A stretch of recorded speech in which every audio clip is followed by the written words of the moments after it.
ایک ہوتا ہے کسی شخص کا عمر بھر کسی کرامت کا انتظار کرنا، کسی خزانے کے دریافت ہونے کا انتظار کرنا،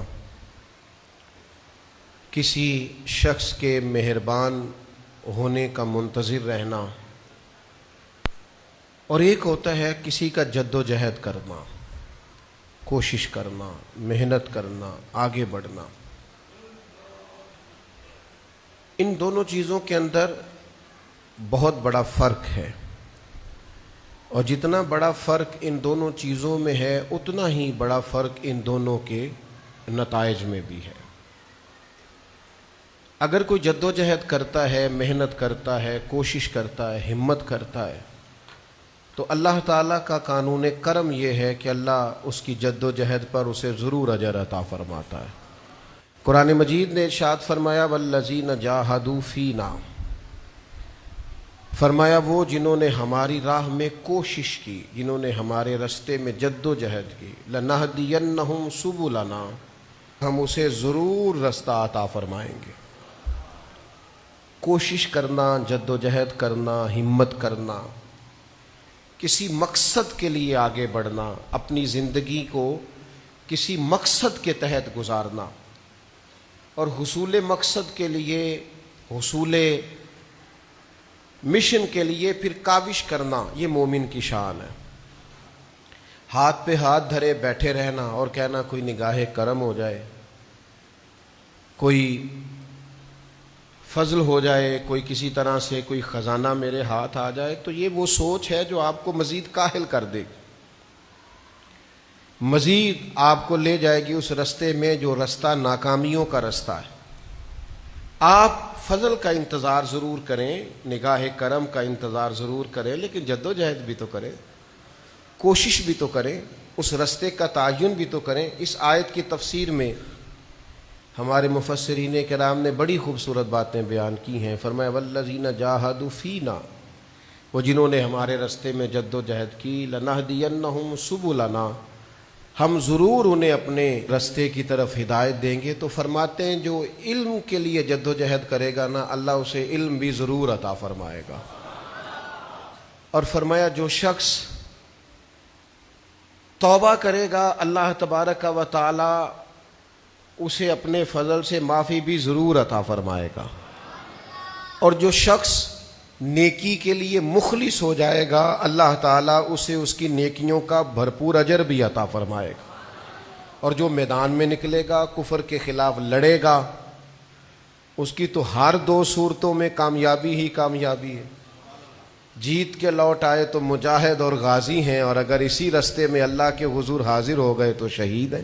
تو آپ کوشش جاری رکھیں، جد و جہد اپنی زندگی میں کوئی بھی مقصد اپنے ہاتھ لگائیں، پھر اس کے لیے کاوش کریں اور بھرپور جد و جہد کریں، بے مقصد زندگی نہ گزاریں۔ آپ کو پتہ ہے بعض دنیاوی چیزوں میں بعض لوگ الجھ کے رہ جاتے ہیں، کیوں؟ ان کا کوئی مقصد نہیں ہوتا زندگی کا۔ بعض لوگوں کو شہرت کی بڑی عجیب و غریب قسم کی ہرس ہوتی ہے، وہ سارا وقت اپنا ضائع کر دیتے ہیں، نہ عبادت، نہ روحانیت، نہ تقویٰ، نہ کوئی کسی قسم کی باطنی کیفیات، بس میں بھی ہوتا ہوں، میرا بھی ایک نام ہوتا ہے، ساری زندگی ضائع ہو گئی۔ اپنے لیے کوئی بہترین مقاصد تلاش کریں۔ آپ کے یہ جو چھوٹے موٹے جھگڑے ہوں گے، زندگی کے مسائل ہوں گے، یہ ویسے رستے میں رہ جائیں گے، آپ کو محسوس ہوگا یہ ہے ہی نہیں۔ لوگ جد و جہد کرتے تھے، صحابہ چلتے تھے، میلوں کا سفر، مہینوں کا سفر ہوتا تھا، پیروں میں چھالے پڑ کر ٹوٹ جاتے تھے اور زخم بن کر ٹھیک ہو جاتے تھے، پر ان کا سفر جاری رہتا تھا۔ بڑے زخم لگے، بڑے زخم ٹھیک ہوئے، پر وہ سفر جاری ہے۔ اپنے مقاصد کا تعین کریں۔ ایسا نہیں ہوتا کہ سارے رستے ہموار ہی ہوں، پہاڑی رستہ بھی ملتا ہے۔ ایسا نہیں ہوتا کہ سب رستوں کے اندر سڑکیں ٹھیک ہی بنی ہوں، ٹوٹے رستوں سے بھی گزرنا پڑتا ہے۔ ایسا نہیں ہوتا کہ ہر جگہ طبیعت آپ کی ٹھیک ہی ہو، بیماری اور تکلیف کے وجود کے ساتھ ہی آپ کو آگے بڑھنا ہے۔ پر شرط یہ ہے کہ کوئی مقصد دل میں ہو، کوئی لگن ہو، کوئی تڑپ ہو، کوئی خاص مقام ہو، آپ کا کسی طرف بڑھنے کا ذوق ہو۔ میں دیکھتا ہوں ہمارے ہاں بہت سارے لوگ ہیں دینی دنیاوی کام کرنے والے، لیکن کوئی خاص مقصد نہیں ہوتا، اس کے پیچھے کوئی ترجیحات بڑی نہیں ہوتی، اس کے پیچھے ان کے کوئی بہت بڑا فلسفہ کار فرما نہیں ہوتا، بس رسم کی طرح ہے، میلاد آیا ہے تو کرنا ہے، محرم آیا ہے تو منانا ہے، اور اگر کوئی اور دینی دنیاوی ایونٹ آیا ہے تو وہ گزارنا ہے، لیکن اس کے جو بھرپور مقاصد ہیں ان مقاصد کی طرف ان کی توجہ نہیں ہوتی۔ میلاد صرف ربیع الاول میں نہیں ہوتا، حضور کا ذکر تو سارا سال ہونا چاہیے، سیرت کا باب تو ہر وقت کھلا رہنا چاہیے، انسان کو تو ہر وقت کوشش کرتے رہنا چاہیے، کچھ نہ کچھ حضور کا دین پھیلانے کی اس کے اندر طلب ہر وقت ہونی چاہیے۔ امام حسین کا پیغام صرف 1 سے 10 محرم تک نہیں ہے، یہ آج جو کچھ پوری دنیا میں ہو رہا ہے اور جو جس طرح اسرائیل دندناتا پھر رہا ہے، یہ ساری یزیدی سوچے ہی تو ہے۔ جو کچھ آج پوری دنیا میں ہو رہا ہے، اگر ہم نے اپنے بچوں کو صحابہ کی وہ جد و جہد سکھائی ہوتی، امام حسین کا فلسفہ بتایا ہوتا، تو کبھی بھی ہمیں کسی اور ڈیبیٹ کی ضرورت نہ رہتی، یہ خود بخود بتاتے کہ اصل حق کیا ہے، اصل میں آگے بڑھنا کس طرح سے ہے۔ لیکن ہم نے سمجھا ہے کہ 4-5 دیگوں سے امام حسین کا ذکر مکمل ہو جاتا ہے، ایسا نہیں ہے۔ تو ایک مقصد حیات، پھر اس مقصد کے تحت ضروری نہیں کامیابی بھی ملے، یہ بھی ضروری نہیں کہ آپ جیت کے ہی سوئیں، ہر آدمی کا جیتنا ضروری نہیں ہوتا، لڑنا ضروری ہوتا ہے۔ 14 صحابہ بدر میں شہید ہو گئے تھے، انہوں نے تو مکہ فتح ہوتے نہیں دیکھا، لیکن فتح مکہ میں سب سے زیادہ کردار ان 14 لوگوں کا ہے جو بدر میں شہید ہوئے، وہ کامیابی کی پہلی سیڑھی بنے تھے۔ جو 70 صحابہ احد میں شہید ہو گئے تھے، انہوں نے مکہ فتح ہوتے نہیں دیکھا میرے دوستو، انہوں نے وہ بلندیاں، وہ عروج، وہ بڑے بڑے مال غنیمت کے ڈھیر انہوں نے نہیں دیکھے۔ جو اسلام کے پاس بعد میں قوت آئی، دولت آئی، وسائل آئے، وہ انہوں نے نہیں دیکھے، لیکن حضرت امیر حمزہ کا خون کبھی اسلام میں بھلایا نہیں جا سکتا، حضرت عبداللہ بن جہش کی دعائیں بھلائی نہیں جا سکتی، حضرت سعد بن معاذ کا جذبہ بھلایا نہیں جا سکتا، حضرت مصعب ابن عمیر نے اس طرح جان قربان کی تھی کہ آخری وقت کفن بھی پورا موجود نہیں تھا۔ تو کیا بھلائے گی تاریخ ان لوگوں کو؟ اسلام کا جھنڈا پورے طور پر پوری دنیا میں اس طرح سے لہراتا بظاہر نہیں دیکھا، لیکن ان کی قربانیاں بھلائی جا سکتی؟ تو کوئی مقصد تو بنائیں، کوئی فلسفہ تو بنائیں، کوئی آپ خیال تو کریں۔ میرے پاس دوست آتے ہیں، مجھے کہتے ہیں 22 سال سے محفل کرا رہے ہیں، 23 سال سے۔ میں پوچھتا ہوں نتیجہ، کسی چیز کا کوئی رزلٹ تو ہونا چاہیے نا، میری بات سمجھ رہے ہیں؟ ہم نے مدرسہ بنایا ہے تو ہم نتیجہ دے سکتے ہیں۔ اللہ کے فضل سے سینکڑوں بچے نام، ولدیت، گھر، ایڈریس سمیت میں بتاؤں گا جو یہاں سے حفظ کر کے گئے ہیں۔ میں آپ کو بتاؤں گا یہاں سے پڑھا ہوا بچہ آج کے دن جمعہ کہاں کہاں پڑھا رہا ہے۔ کسی چیز کا کوئی نتیجہ بھی تو ہوتا ہے نا۔ آپ رزلٹ بھی، میں اپنے دوستوں سے کہتا ہوں کہ اگر یہاں روز خرچ ہوتا ہے تو اس کا نتیجہ بھی ہمیں چاہیے۔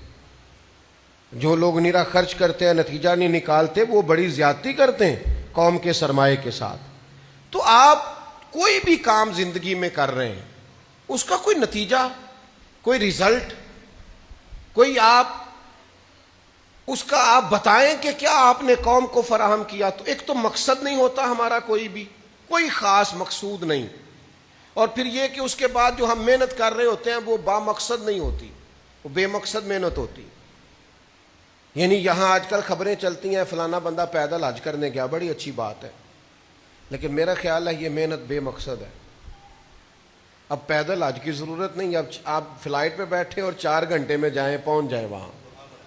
اب آپ وہ کام کریں جس کا مقصد ہے۔ میری بات کی سمجھ آ رہی ہے؟ وہ جی پاکستان سے پیدل چلا گیا، کیوں گیا جی پیدل؟ ہم تو یہاں سے گجرا والا پیدل نہیں جاتے، اور بڑے کام ہے، اتنی دیر میں اور بڑا کچھ ہو جانا تھا، اور بڑی ڈیوٹیاں کر لینی تھی، اور بڑے سارے معاملات تھے جو ٹھیک کر لینے تھے۔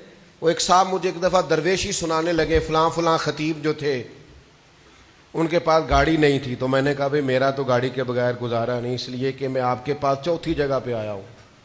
تو اگر یہ گاڑی نہ ہوتی تو میں تو ایک ہی جلسے پہ جا سکتا تھا، اس سے اگلے والے پہ پہنچ سکتا۔ آپ با مقصد محنت کریں گے، بے مقصد محنت نہیں کریں گے۔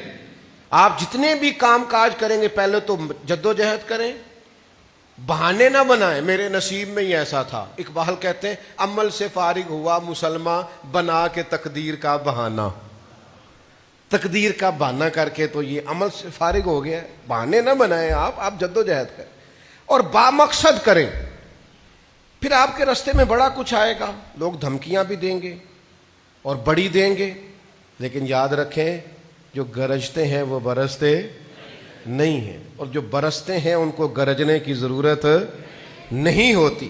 دھمکیاں لوگ دیتے ہی رہتے ہیں، دھمکیوں کا کیا ہے؟ دھمکیوں کا کیا ہے؟ مجھے بڑی اچھی بات یاد ہے، ہمارے ایک دوست ایک دفعہ تو ایک صاحب دوسرے ان سے ناراض ہو گئے تو انہیں کہنے لگے تو مینوں جاندا نہیں؟ وہ ہس پڑے، کہندے جی میں نہیں جاندا تانوں تے انشاءاللہ مینوں جانن دا شوق بھی کوئی نہیں۔ تو جو دھمکی دے رہا تھا وہ بھی ہس پڑا۔ بھائی جانتا نہیں، یہ آپ کو کہنا ہی تب پڑا جب آپ بڑے مجبور ہو گئے۔ آپ مجبور ہیں، آپ کمزور ہیں، جو آپ کو کہنا پڑا ہے۔ اگر آپ کچھ ہوتے تو پھر آپ کو کہنا نہ پڑتا، پھر تو پتہ ہوتا دنیا کو۔ پتا پتا ڈالی ڈالی حال ہمارا جانے ہے، جانے نہ جانے گل ہی نہ جانے باغ تو سارا جانے ہے۔ اگر کوئی کچھ ہو تو پھر سب کو پتا، پتا پتا ڈالی ڈالی حال ہمارا جانے ہے، جانے نہ جانے گل ہی نہ جانے باغ تو سارا جانے۔ سب کو پتہ ہے ہم کیا ہیں۔ تو یہ فلسفہ ہی سرے سے غلط ہے۔ حضور نے اعلان نبوت کیا تو سب سے پہلے تو کافروں نے کہا مداحنت کر لیں۔ اگر آپ کا کوئی مقصد ہے نا زندگی میں، پھر اس پر کمپرومائز نہیں ہونا چاہیے، پھر آپ کام کریں گے، پھر آپ کسی قسم کا اپنے اصولوں پر سمجھوتا نہیں کریں گے۔ آپ پھر کام کریں۔ جب ضروری ہے کہ لوگ آپ کو اچھا ہی کہیں، یہ کوئی ضروری ہے؟ لوگ کبھی اچھا کہیں گے، کبھی برا کہیں گے، کبھی ٹھیک کہیں گے، کبھی غلط کہیں گے، لیکن آپ نے اگر کوئی مقصد بنا لیا ہے تو سب سے پہلے تو آپ کمزوری نہیں دکھائیں۔ اصولوں پر کوئی سمجھوتا کبھی نہیں، کسی موقع پر نہیں، زندگی میں نہیں۔ اپنے اصول بنائیں، پھر ان پر ڈٹ جائیں۔ کفار مکہ نے نبی پاک علیہ السلام سے کہا سب سے پہلی بات کہ ہمارے ساتھ سمجھوتا کر لیں۔ یہ سورہ کافرون آپ پڑھیں گے نا، قل یا ایھا الکافرون، تو اس سورہ مبارکہ کی تفسیر آپ دیکھیے گا، تفسیر مدارک میں اور دیگر تفاسیر میں آپ کو یہ ملے گا۔ انہوں نے کہا کہ اللہ کے رسول صلی اللہ تعالی علیہ وسلم اس طرح کر لیتے ہیں، ایک سال آپ معاذ اللہ ہمارے بتوں کی پوجا کر لیں، ایک سال ہم آپ کے رب کی عبادت کر لیتے ہیں، تھوڑا بیٹھ کے کمپرومائز کر لیتے ہیں، ڈائلاگ کر لیتے ہیں۔ آپ ہمارے بعض بتوں کو مان لیں، ہم آپ کے خدا کو مان لیتے ہیں۔ اللہ کے رسول نے کیا فرمایا؟ فرمایا میں اللہ کی پناہ چاہتا ہوں ایک منٹ کے شرک کے ساتھ بھی، ایک منٹ کے لیے بھی یہ ہو سکتا۔ قل یا ایھا الکافرون لا اعبد ما تعبدون، او کافرو، نہ تم اس کی عبادت کرتے ہو جس کی میں کرتا ہوں، اور نہ میں اس کی کرتا ہوں جس کی تم کرتے ہو۔ لکم دینکم ولی دین، تمہارا اپنا دین ہے اور میرا اپنا دین ہے۔ خاص ہے ترکیب میں قوم رسول ہاشمی۔ ایک منٹ ساری زندگی کوئی رب کی عبادت کرے، ایک سجدہ بھی معاذ اللہ کسی بت کو کر دے، پچھلی ساری عبادتیں کارت چلی گئی، مشرک ہو جائے گا۔ ایک منٹ کی بھی ملاوٹ دین برداشت۔ سمجھوتا کیسے کر لیتے ہیں لوگ اصولوں پر؟ نہ کریں سمجھوتا۔ آپ ذرا کھڑے ہونا سیکھیں، آپ تھوڑا ڈٹنا سیکھیں، آپ تھوڑا اپنا مورال بلند کریں۔ آپ کا کوئی سٹیٹس ہونا چاہیے، کوئی معیار ہونا چاہیے۔ اپنے مقصد پر کبھی بھی کوئی سمجھوتا نہیں ہو سکتا، نہیں ہو سکتا۔ تو ایک تو اصولوں پر سمجھوتا نہیں، دوسرا دھمکیوں کی پرواہ نہیں۔ زندگی جو ہوتی ہے نا، اس نے بہرحال ختم ہونا ہوتا ہے۔ تو اگر کوئی شخص اپنے نیک جائز اور دینی مقصد کے راستے میں دھمکیوں کی پرواہ کرنے لگ جائے، وہ خیال ہی نہ کرے کہ میں دین بیان کر رہا ہوں اور پھر دو چار باتیں پوری ہوئی نہیں اور وہ ڈر جائے، تو وہ کمزور پڑ جائے گا۔ ایک دو چار پانچ منٹ کے اندر بلیک میل ہو جاتے ہیں لوگ، کوئی برداشت ہی نہیں کر پاتے، نتیجے اس کے ٹھیک نہیں نکلتے۔ یہ کام بھی کفار نے کیا، نبی پاک علیہ السلام نے اعلان نبوت کیا تو سلسلہ جب آگے چلا تو ایک ٹائم ایسا آیا کہ ساری برادری اکٹھی ہو کے جناب ابو طالب کے پاس آ گئے. یہی چچا تھے جو حضور کی ہر حوالے سے طرفداری بھی کرتے تھے, حمایت بھی کرتے تھے. وہ آئے, آ کے جناب ابو طالب سے کہا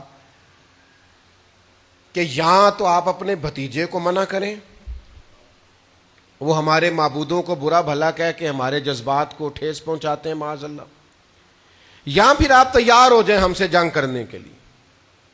اور شدید انداز میں بات کی. جناب ابو طالب نے ایک دفعہ تو ٹال دیا, وہ دوسری دفعہ پھر آ گئے, آپ سے کہا تھا پر آپ نے بات نہیں کی, آپ دیکھ لیجئے یہاں آپ حمایت چھوڑ دیں, ہم جانے وہ جانے.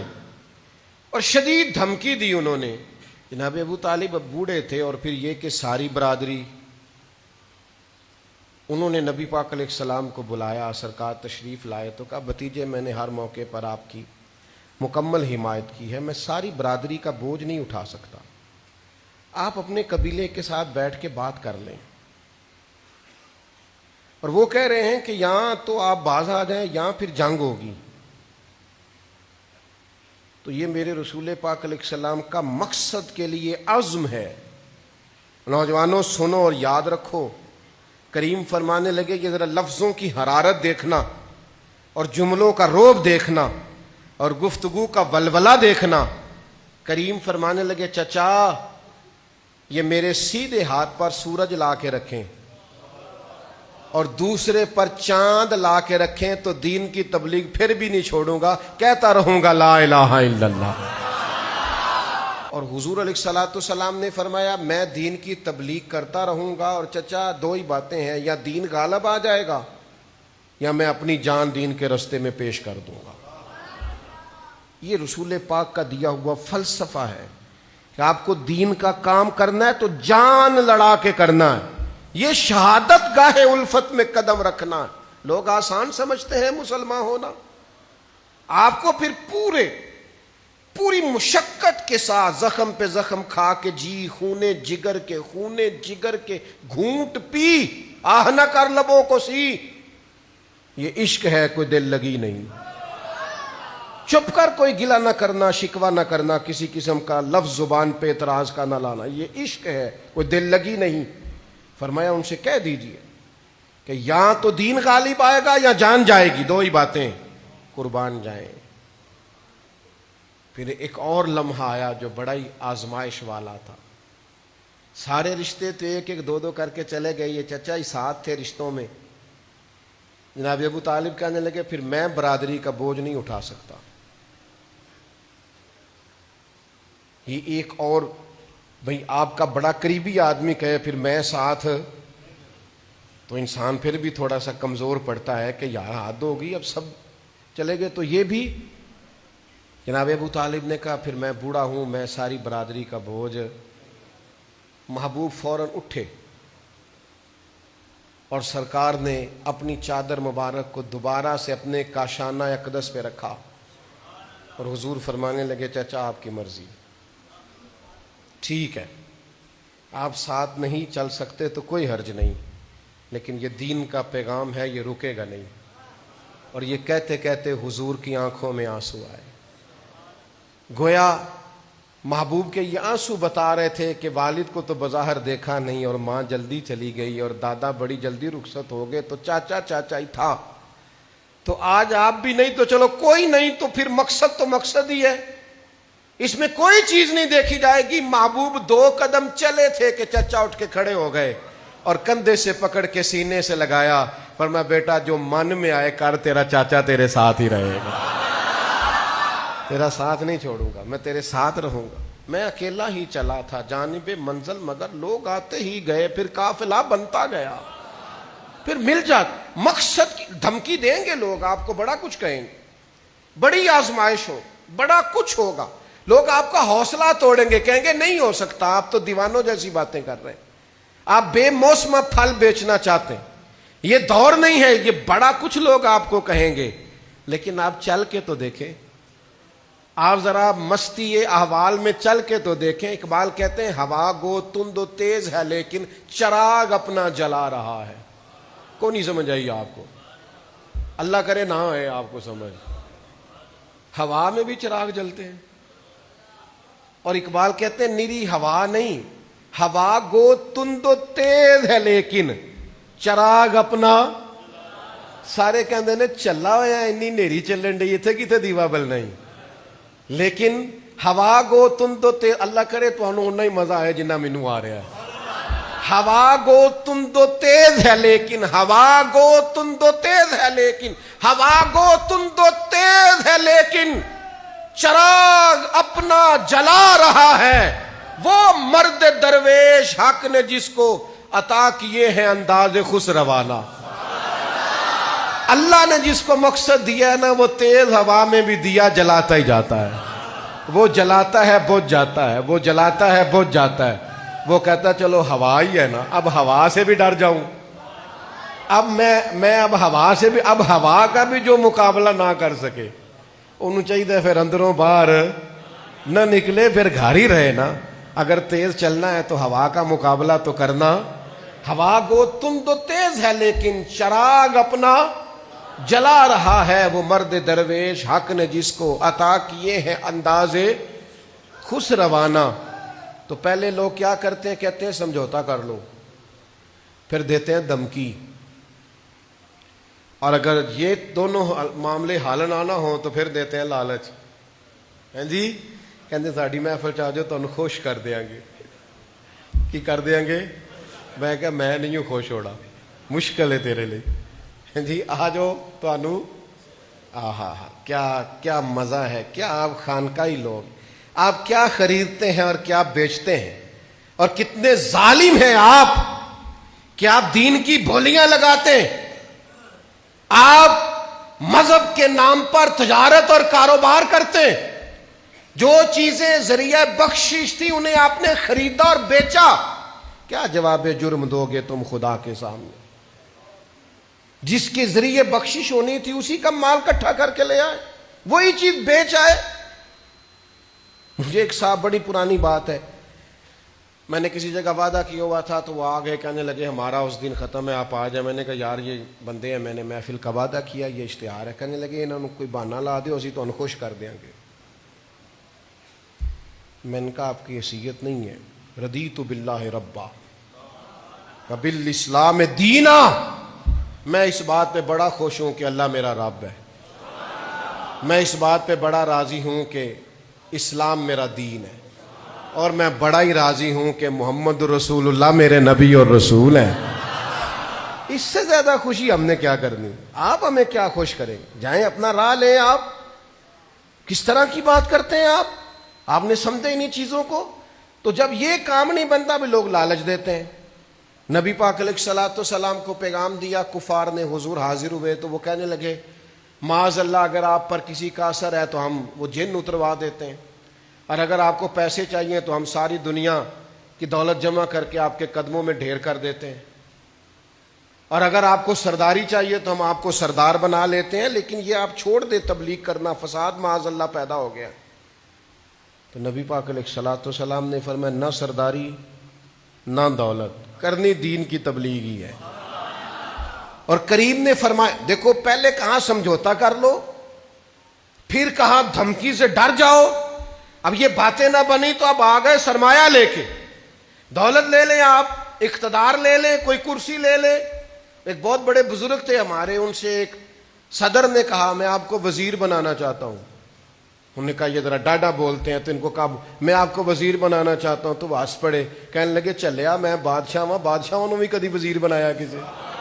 میں تے بادشاہ مانو وزیر، میں تے بادشاہ، تو مجھے جانتا ہی نہیں. میں اپنی حیاتی تو قربان تھی ماں، ساری محمد پکیندے گزر گئی. ہمیں تو جانتا ہی نہیں. میں بلبل خوش لہجہ گلزار نبی ہوں، میٹھی میری باتیں ہیں کیونکہ نمک خار نبی ہوں. اور جانتے نہیں آپ بادشاہ کو وزیر بنانے لگے. میرے پاس اتلا درجہ ہے اور تو مجھے نیچے لے کے آ رہا ہے. تو سمجھ لیجئے گا بات کو. اللہ کے حبیب علیہ السلام سے جب کہا نا بہت سارا مال دیتے ہیں، اقتدار دیتے ہیں، تو حضور علیہ السلام نے فرمایا بولو تم کس چکر میں پڑے ہوئے ہو بھولے بھالے لوگو. میں دین کی تبلیغ کروں گا، یا تو تم سارے کلمہ پڑھو گے یا پھر میرے رب کا فیصلہ آئے گا. اور پھر اللہ کا فیصلہ آیا. پھر اللہ کا فیصلہ اذا جاء نصر اللہ والفتح ورأیت الناس يدخلون فی دین اللہ افواجا، اللہ کی مدد آئی، فتح حاصل ہوئی اور فوجوں کی فوجیں دین میں داخل ہو گئیں۔ میں آپ کی خدمت میں صرف یہ بات عرض کرنا چاہتا ہوں، مقصد حیات بنائیں، بیکار نہ بنائیں اپنے آپ کو۔ قیمتی وجود، قیمتی سانسیں، قیمتی زندگی خدا کے لیے اپنی زندگی سے تھوڑا سا موبائل کا ٹائم کم کریں، تھوڑی جان چھڑا لیں، اصل اور روح کی طرف واپس لوٹ آئیں، تھوڑا سا دنیاوی جھگڑوں سے نکل آئیں باہر، بس کر دیں۔ کوئی نہیں، اسی طرح لڑائیاں ہوتی تھیں، ہمارے دادا کے بھائی بھی جائیداد کے مسئلے میں اختلاف رکھتے تھے، ان کے بھائی بھی رکھتے تھے، ہمارے ابا کے بھائی بھی رکھتے تھے، ہم بھی رکھ رہے ہیں۔ یہ شریکہ برادری چلا آ رہا ہے۔ یہ صرف ایک بی بی دنیا میں ایسی تھی جن کا جھگڑا کوئی نہیں تھا، جناب حوا کا، کیونکہ نہ ساس تھی نہ کوئی ناند تھی۔ باقی کسی جگہ اللہ ماشاءاللہ کوئی مطلب گنجائش نہیں ہے، کام چلتا ہی رہتا ہے۔ تو اس میں الجھ جائیں گے کیا ہم؟ چیزیں چلتی، کوئی آپ کو اچھا کہے تو تیز نہیں دوڑنا، کوئی برا کہے تو روک نہیں جانا، کام کرنا ہے جیسے جیسے بھی ہو، تعین کریں۔ نوجوانوں سے کہوں گا کہ زندگی میں، اور آپ کوئی مقصد بنا لیں، آپ اچھے ڈاکٹر بن جائیں، کوئی عرض نہیں۔ میں ایک ایسے ڈاکٹر صاحب کو جانتا ہوں، انہوں نے اپنا نمبر دیا، مجھے کہنے لگے کہ آپ فون کر لیں۔ میں نے کہا کس وقت؟ کہنے لگے میں ایک درویش کا ماننے والا ہوں، جس دن MBBS کیا تھا مجھے انہوں نے کہا تھا اس کو مقصد قوم کی خدمت بنا لو، یہی تمہاری طریقت ہے، یہی تمہاری روحانیت ہے، یہی تمہاری اصل ہے، یہی تمہاری منزل ہے۔ کہنے لگے پیر صاحب جس دن کا موبائل لیا ہے 24 گھنٹے میں کبھی ایک دفعہ بھی بند نہیں کیا۔ کسی وقت بھی کسی مریض کو حاجت پڑ سکتی ہے، ضرورت ہو سکتی ہے، سونا ہے قبر میں سو لیں گے۔ آپ کوئی مقصد تو بناؤ نا یار، کوئی ڈیوٹی تو کرو، کوئی کر لو، آپ کوئی ذہن بنا لو۔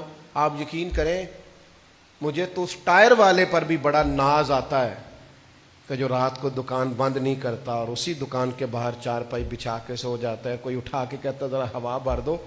اگر وہ رات کو وہاں نہ سوئے تو کتنے مسافر رستوں میں رہ جائیں، جن کے ٹائروں میں ہوا نہ ہو، گاڑیوں میں، وہ کیسے جائیں؟ مقصد تو بنایا نا اس نے یار۔ ہر شخص ایک مقصد کے لیے بیٹھا ہے، کوئی مقصد بن جائے، زندگی کسی کام لگ جائے۔ ضائع ہو گیا بڑا ٹائم، باقی کا ضائع نہ ہو، کچھ کر گزریں، کوئی ڈیوٹی ہو، کوئی خدمت ہو، جو ہم کر سکتے ہیں وہ ہم کریں۔